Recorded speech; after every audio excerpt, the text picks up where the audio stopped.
Aujourd'hui, on va voir les principales erreurs à éviter lorsque vous faites du curl biceps, que ce soit à la barre ou aux haltères. Alors j'ai déjà fait 2 vidéos sur ces exercices, donc je vous invite à mettre celle-ci en pause et à aller les voir si ce n'est pas déjà fait. Et comme d'hab, on n'oublie pas le like pour le référencement. Je vous ai préparé 5 erreurs à corriger, c'est parti. Alors la première erreur, ça va être de faire une descente trop brusque, comme ceci. Là je suis là, et de relaisser descendre la barre sans contrôle. Donc le biceps, c'est un des muscles les plus fragiles. Donc si vous voulez éviter de vous l'arracher et le préserver, maîtrisez la descente. Ici je suis là, hop, je freine, en particulier la fin de la descente. D'accord.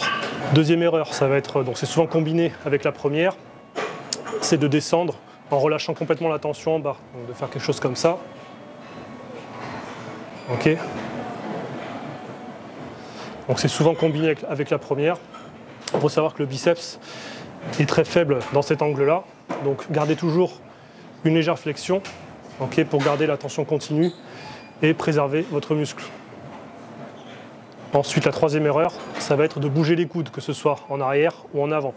Donc si on est en arrière, c'est un petit peu la situation inverse de l'erreur précédente, c'est-à-dire qu'on va retrouver des gens qui font ce genre d'erreur. Donc je suis là, en haut, et faire ce genre de choses. Okay. Donc là ici le problème, c'est un problème de recrutement musculaire, c'est-à-dire que là j'ai moins d'amplitude, donc j'ai moins de recrutement musculaire, en particulier au niveau du brachial notamment, et l'effort est un petit peu plus fait avec les épaules et les pecs, d'accord.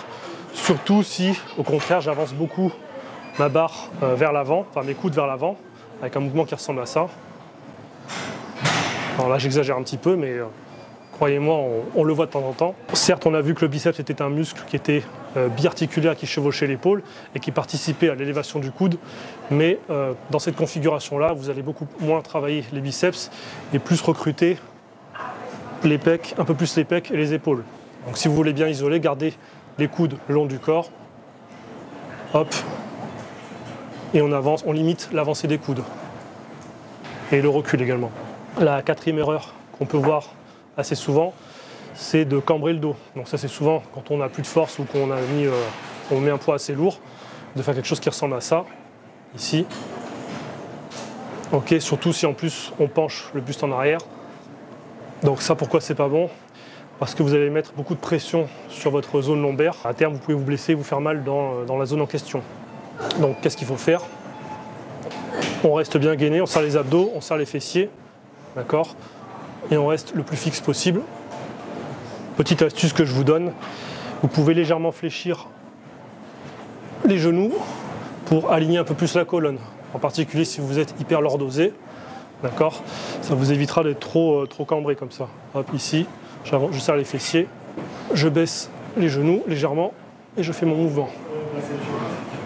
Voilà, et cinquième erreur, donc là c'est un grand classique, c'est le balancement, donc c'est ce genre de choses. C'est un petit peu souvent combiné avec toutes les erreurs précédentes. Ici, le problème, c'est que vous allez beaucoup moins recruter vos biceps et vous pouvez potentiellement, encore une fois, vous blesser, en particulier au dos. Surtout si vous n'êtes pas bien gainé. Donc, on évite de se balancer et on reste assez droit.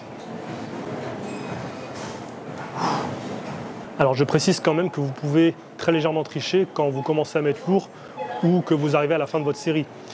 Donc en prenant un léger élan, c'est-à-dire en penchant légèrement vers l'avant, ici, et en restant droit sur le retour, en évitant de faire ça, même si je n'ai pas trop montré avant. Hein, au lieu de faire quelque chose comme ça, on triche très légèrement ici.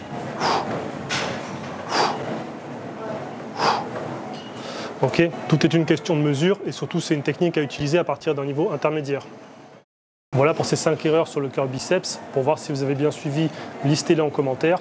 Et si vous n'avez pas 5 sur 5, il faudra revisionner la vidéo. J'espère que ça vous a été utile.